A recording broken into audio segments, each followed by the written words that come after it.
നിങ്ങൾ IQ50 എടുക്കണോ, Realme GT 8 Pro എടുക്കണോ, OnePlus 15 എടുക്കണോ എന്നുള്ള കൺഫ്യൂഷനാണ് ഇരിക്കുന്നെങ്കിൽ നിങ്ങൾ എത്തിയിരിക്കുന്ന കറക്റ്റ് സ്ഥലത്താണ്. അപ്പോൾ നമുക്ക് കാര്യത്തിലേക്ക് കടക്കാം. ആദ്യം തന്നെ നമുക്ക് ഇതിന്റെ ഡിസൈനും അതുപോലെ തന്നെ ബിൽഡും നോക്കാം. ഇതിന്റെ ഡിസൈൻസ് മൂന്നിനും മൂന്ന് വ്യത്യസ്തമായ ഡിസൈൻസ് ആണ് വന്നിരിക്കുന്നത്. IQ50 കഴിഞ്ഞ തവണ ഉണ്ടായിരുന്ന അതേ ഡിസൈൻ തന്നെയാണ് പ്ലേസ് ചെയ്തിരിക്കുന്നത്. വേറെ ഒരു വ്യത്യാസമൊന്നുമില്ല. പക്ഷേ അതൊരു കുറ്റമല്ല, നല്ല ഡിസൈനൊക്കെ തന്നെയാണ്. OnePlusന്റെ കാര്യം നോക്കുകയാണെങ്കിൽ കഴിഞ്ഞത്തെ ഡിസൈൻ മാറ്റി പുതിയൊരു ഡിസൈൻസ് ആണ് വന്നിരിക്കുന്നത്. ഒരു സ്ക്വയർ കട്ടൗട്ട് ബേസ് ഇതിലുള്ള അതും അടിപൊളിയൊക്കെ ഡിസൈൻ തന്നെയാണ്. ഇനി റിയൽമിന്റെ കാര്യം നോക്കുകയാണെങ്കിൽ റിയൽമിക്ക് ഒരു വ്യത്യസ്തമായ ഡിസൈനാണ് വന്നിരിക്കുന്നത്. നമുക്ക് ക്യാമറ കട്ടൗട്ട് ഇഷ്ടപ്പെട്ടില്ലെങ്കിൽ നമുക്കത് ഊരി മാറ്റി വേറെ ഫിറ്റ് ചെയ്യാനുള്ള സെറ്റപ്പ് വന്നിട്ടുണ്ട്. ഇതിനെനിക്ക് അത്ര വലിയ സംഭവമായിരുന്നു തോന്നിയില്ല. കൂടി നമ്മൾ ഒരു തവണയൊക്കെ യൂസ് ചെയ്തേക്കും. അത് മാത്രമല്ല ആ പിക്സ് ചെയ്യുന്ന സാധനം എന്ന് പറഞ്ഞാൽ എല്ലാം നമ്മൾ ഫോൺ മേടിക്കുമ്പോൾ കൂടെ കിട്ടില്ല. അത് ചില സാധനങ്ങൾ നമ്മൾ എക്സ്ട്രാ മേടിക്കണം. അതുപോലെ തന്നെ നമുക്ക് കിട്ടുന്ന ഫ്രീ ആയിട്ട് കിട്ടുന്ന കേസ് എന്ന് പറഞ്ഞാൽ സർക്കിളായ ക്യാമറ കട്ടൗട്ടിനുള്ളതാണ്. അപ്പം നമ്മൾ അത് അയച്ചു മാറ്റി സ്ക്വയർ കട്ടൗട്ടിന് ഇട്ടിട്ടുണ്ടെങ്കിൽ നമ്മൾ വേറെ കേസ് മേടിക്കേണ്ടായിരിക്കും. അതും എക്സ്ട്രാ പൈസ പോകുന്ന ഒരു പരിപാടിയാണ്. അതുകൊണ്ട് ഞാൻ അത്ര വലിയൊരു ഫാൻ ഒന്നും അതിൽ ഞാൻ കുറ്റമൊന്നും പറയുന്നില്ല. എല്ലാ ഫോണുകളുടെയും ക്യാമറ ഡിസൈൻസ് എന്ന് പറയുന്നത് അടിപൊളിയാണ്. ഇതൊക്കെ നിങ്ങളുടെ പേഴ്സണൽ ചോയ്സ് ആണ്. ബിൽഡിന്റെ കാര്യം നോക്കുമ്പോൾ അങ്ങനെ തന്നെയാണ്. എല്ലാത്തിലും ഗ്ലാസ് ബാക്കും മെറ്റൽ ഫ്രെയിം ഒക്കെ തന്നെയാണ് വന്നിരിക്കുന്നത്. കുറച്ചും കൂടി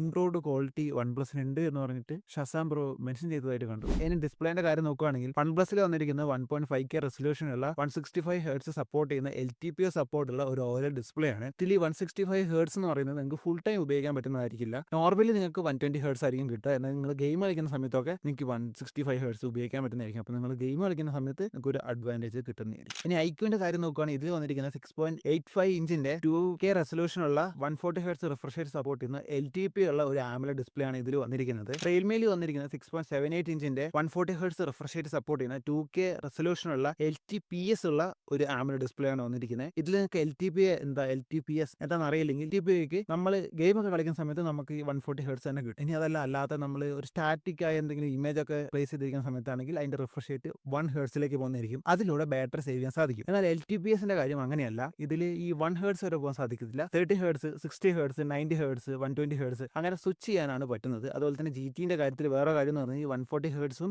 ഈ OnePlusന്റെ പോലെ തന്നെ ഫുൾ ടൈം നിങ്ങൾക്ക് യൂസ് ചെയ്യാൻ സാധിക്കത്തില്ല. അതും ഗെയിമിങ്ങിന്റെ സമയത്ത് തന്നെയാണ്. ഐക്യുവിന്റെ കാര്യത്തിൽ അങ്ങനെ ആരും പറയുന്ന കേട്ടില്ല. ചിലപ്പം ഉണ്ടാവാൻ സാധ്യത വളരെ കൂടുതലാണ്. ഓവറോൾ ഡിസ്പ്ലേന്റെ കാര്യം എടുത്ത് നോക്കുമ്പോൾ ഏറ്റവും നല്ലതെന്ന് പറയുന്നത് ഐക്യുവിന്റെ ഡിസ്പ്ലേ ആയിട്ടാണ് എനിക്ക് തോന്നുന്നത്. കാരണം അതിൽ 2K റെസൊല്യൂഷനും കിട്ടും, LTPയും കിട്ടും, 140 ഹെർട്സ് റിഫ്രഷ് റേറ്റും കിട്ടും. 140 ഹെർട്സും 165 ആയിട്ട് വലിയ ഡിഫറൻസ് ഉണ്ട്. സോ ഞാൻ കുറച്ചും കൂടി റെക്കമെൻഡ് ചെയ്യുന്നത് ഐക്യു. ഇനി പ്രൊസസറിന്റെ കാര്യം നോക്കുകയാണെങ്കിൽ മൂന്നിന് വന്നിരിക്കുന്ന സ്നാപ്ഡ്രാഗന്റെ 8 Gen 5ന്റെ പ്രൊസസറാണ്. അതുപോലെ തന്നെ ആന്റിറ്റ്യൂഡ് സ്കോർ എല്ലാത്തിനും 3.8 തൊട്ട് 4 മില്യൺ വരെ കിട്ടുന്നുണ്ട്. ചിലവർ ടെസ്റ്റ് ചെയ്യുമ്പോൾ 3.8 മില്യൺ ആന്റിറ്റ്യൂഡ് സ്കോർ ഒക്കെയാണ് കിട്ടുന്നത്. ചിലവർക്ക് 4 മില്യൺ കിട്ടുന്നുണ്ട്. സോ നിങ്ങൾക്ക് എന്തായാലും ഒരു 3.8 മില്യൺ തൊട്ട് 4 മില്യൺ ആന്റിറ്റ്യൂഡ് സ്കോർ ഈ 3 ഡിവൈസിൽ നിന്ന് കിട്ടുന്നതായിരിക്കും. പക്ഷേ ഇതിന്റെ യഥാർത്ഥ സ്വഭാവം മനസ്സിലാവുക എന്ന് പറയുന്നത് ഈ ഫോൺ നിങ്ങൾ കുറേ നേരം ഉപയോഗിച്ച് അതിന്റെ സ്റ്റെബിലിറ്റി എങ്ങനെയുണ്ട് GPUലും CPUലും ഒന്ന് നോക്കിയിട്ടുണ്ടെങ്കിൽ നിങ്ങൾക്ക് കറക്റ്റ് മനസ്സിലാവുമെന്ന് പറയുന്നത്. അതിൽ ഏറ്റവും കൂടുതൽ സ്റ്റെബിലിറ്റി തരുന്നത് പറഞ്ഞാൽ OnePlus ആണ്. അതിൽ GPUവിന്റെ കാര്യത്തിൽ OnePlusന് 71% സ്റ്റേബിൾ പെർഫോമൻസ് തരുന്നുണ്ട്. എന്നാൽ CPUവിന്റെ കാര്യത്തിൽ 80% സ്റ്റേബിൾ പെർഫോമൻസ് OnePlus തരുന്നുണ്ട്. രണ്ടാമത് ഒരുവിധം സ്റ്റേബിൾ പെർഫോമൻസ് തരുന്നത് ഐക്യു ആണ്. ഐക്യുവിന് GPUവിന്റെ കാര്യത്തിൽ 43%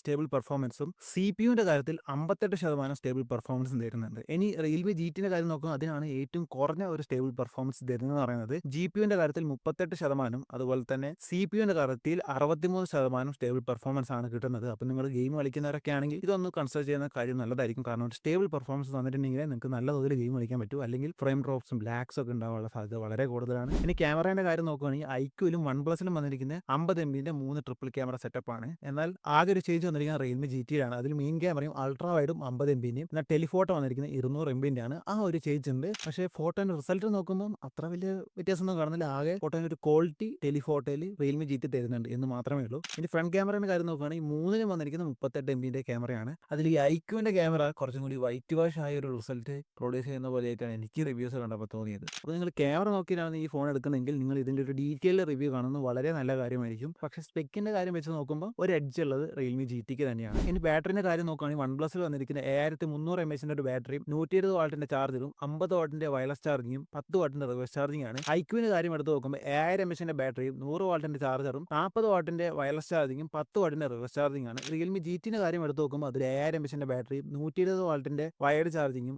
50 വാട്ടിന്റെ വയർലെസ് ചാർജിങ്ങും 10 വാട്ടിന്റെ റിവേഴ്സ് ചാർജിംഗ് ആണ് വന്നിരിക്കുന്നത്. അപ്പോൾ ബാറ്ററിന്റെ കാര്യം എടുത്ത് നോക്കുമ്പോൾ അതിൽ നല്ലതെന്ന് പറയുന്നത് OnePlus ആണ്. ഇനി സോഫ്റ്റ്വെയറിന്റെ കാര്യം എടുത്ത് നോക്കുകയാണെങ്കിൽ OnePlusൽ വന്നിരിക്കുന്നത് അവരുടെ Oxygen OS ആണ്. അതിന് 4 വർഷം സോഫ്റ്റ്വെയറും അതുപോലെ തന്നെ സെക്യൂരിറ്റിയും അപ്ഡേറ്റ് തരുമെന്നാണ് അവർ ക്ലെയിം ചെയ്യുന്നത്. എന്നാൽ ഐക്യുവിന്റെ കാര്യം എടുത്ത് നോക്കുമ്പോൾ അതിൽ വന്നിരിക്കുന്ന ഒറിജിനൽ OS ആണ്. അതിൽ 5 വർഷത്തെ സോഫ്റ്റ്വെയർ അപ്ഡേറ്റും 7 വർഷത്തെ സെക്യൂരിറ്റി അപ്ഡേറ്റും തരുമെന്നാണ് അവർ അവകാശപ്പെടുന്നത്. എന്നാൽ റിയൽമിന്റെ കാര്യം എടുത്ത് നോക്കുമ്പോൾ അതിൽ വന്നിരിക്കുന്ന റിയൽമി UI ആണ്. അതിൽ 4 വർഷത്തെ സോഫ്റ്റ്വെയർ അപ്ഡേറ്റും 5 വർഷത്തെ സെക്യൂരിറ്റി അപ്ഡേറ്റ് തരുമെന്നാണ് പറയുന്നത്. അപ്പോൾ സോഫ്റ്റ്വെയറിന്റെ കാര്യത്തിൽ ഒരു എഡ്ജ് ഉള്ളത് ഐക്യുവിനാണ്. ഇനി പ്രൈസിങ്ങിന്റെ വേരിയന്റിന്റെ കാര്യം നോക്കുകയാണെങ്കിൽ വൺ പ്ലസിൽ സ്റ്റാർട്ടിംഗ് വേരിയന്റ് എന്ന് പറഞ്ഞാൽ 12 GB 256 വേരിയന്റ് ആണ്. അതിന്റെ വില എന്ന് പറഞ്ഞാൽ 73,000 രൂപയാണ്. പിന്നെയുള്ള ഒരു വേരിയന്റ് എന്ന് പറഞ്ഞാൽ 60 GB 512 GB വേരിയന്റ് ആണ്. അതിന്റെ വില എന്ന് പറഞ്ഞാൽ 80,000 രൂപയാണ്. ഇനി ഐക്യൂന്റെ കാര്യം നോക്കുകയാണെങ്കിൽ അതിലും ഇതേ അവസ്ഥ തന്നെയാണ്. 12 GB 256 വേരിയന്റിന് 73,000 രൂപയും 60 GB 512 GB വേരിയന്റിന് 80,000 രൂപ തന്നെയാണ്. എന്നാൽ റിയൽമിന്റെ കാര്യം എടുത്ത് നോക്കുമ്പോൾ ചെറിയൊരു വ്യത്യാസമുണ്ട്. അതിന് 12 GB 256 വേരിയന്റിന് ഇതേ വില തന്നെയാണ് 73,000 രൂപ. എന്നാൽ 60 GB 512 GB വേരിയന്റിന് വില ഒരു 1000 രൂപ കുറവുണ്ട്, 79,000 രൂപയാണെന്ന് പറയുന്നത്. അപ്പോൾ പ്രൈസിങ്ങിന്റെ കാര്യത്തിൽ ചെറിയൊരു എഡ്ജ്, വലിയൊരു എഡ്ജ് ഒന്നും പറയാൻ പറ്റില്ല. കാരണം നിങ്ങൾ ഓഫേഴ്സ് ഒക്കെ ഇട്ടിട്ടാണ് മേടിക്കുന്നതെങ്കിൽ ഇതിനെക്കാട്ടും കുറഞ്ഞ വിലയ്ക്ക് കിട്ടുന്നതായിരിക്കും. എന്നാലും പറയാം ചെറിയ എഡ്ജ് ഉള്ളത് റിയൽമി GT ആണ്. ഇനി നിങ്ങൾ ഇത് ഫോൺ എടുക്കണം ചോദിച്ചിട്ടുണ്ടെങ്കിൽ നിങ്ങൾ എന്തായാലും ഈ ഫോൺ എടുക്കാൻ പോകുന്നത് പെർഫോമൻസ് ബേസ് ചെയ്തായിരിക്കും. അതുപോലെ തന്നെ ബാറ്ററി അങ്ങനെ കാര്യങ്ങളൊക്കെ നോക്കിയിട്ടായിരിക്കും. അപ്പോൾ ഞാൻ ഇതിൽ റെക്കമെൻഡ് ചെയ്യാൻ പോകുന്നത് OnePlus 15 ആയിരിക്കും. കാരണം വെച്ചിട്ടുണ്ടെങ്കിൽ നിങ്ങൾക്ക് ഒരു സ്റ്റേബിൾ ആയ ഒരു പെർഫോമൻസ് കുറേ നേരത്തേക്ക് തരുന്നത് OnePlus ആണ്, മറ്റവരല്ല. അപ്പം അക്കാര്യത്തിൽ അവരാണ് എഡ്ജ് എന്ന് പറയുന്നത്. പിന്നെ നിങ്ങൾക്ക് ബാറ്ററി ബാക്കപ്പിന്റെ കാര്യത്തിലും ഫാസ്റ്റ് ചാർജിങ്ങിന്റെ കാര്യത്തിലും ഒക്കെ എഡ്ജ് ഉള്ളത് OnePlusനാണ്. പിന്നെ ആകെ ഒരു നെഗറ്റീവ് എന്ന് പറയുന്നത് അതിന്റെ സോഫ്റ്റ്വെയറിന്റെ കാര്യത്തിലും 1.5K റെസൊല്യൂഷന്റെ കാര്യത്തിലാണ്. പക്ഷേ നിങ്ങൾക്ക് LTPO ഡിസ്പ്ലേയും 165 Hz റിഫ്രഷ് റേറ്റ് ഉണ്ട്. അപ്പോൾ 165 Hz ഉള്ള ഗെയിംസ് ഒക്കെ നിങ്ങൾ കളിക്കുമ്പോൾ അതിൽ നല്ലൊരു എഡ്ജ് നിങ്ങൾക്ക് കിട്ടുന്നില്ല. ഇനി OnePlusനോട് നിങ്ങൾ താല്പര്യമില്ലെങ്കിൽ ഞാൻ റെക്കമെൻഡ് ചെയ്യുന്ന ഫോൺ എന്ന് പറയുന്നത് IQ ആയിരിക്കും. കാരണം രണ്ടാമത് ഏറ്റവും സ്റ്റേബിൾ ആയ ഒരു പെർഫോമൻസ് തരുന്നതാണ്. അതുപോലെ തന്നെ ബാറ്ററി വലിയ കുഴപ്പമില്ല, സോഫ്റ്റ്വെയർ അപ്ഡേറ്റ് കൂടുതൽ കിട്ടുന്നുണ്ട്, 2K റെസൊല്യൂഷൻ, LTPO സപ്പോർട്ട് ഉണ്ട്, 140 Hz റിഫ്രഷ് റേറ്റ് തുടങ്ങിയ കാര്യങ്ങളൊക്കെ ഉണ്ട്.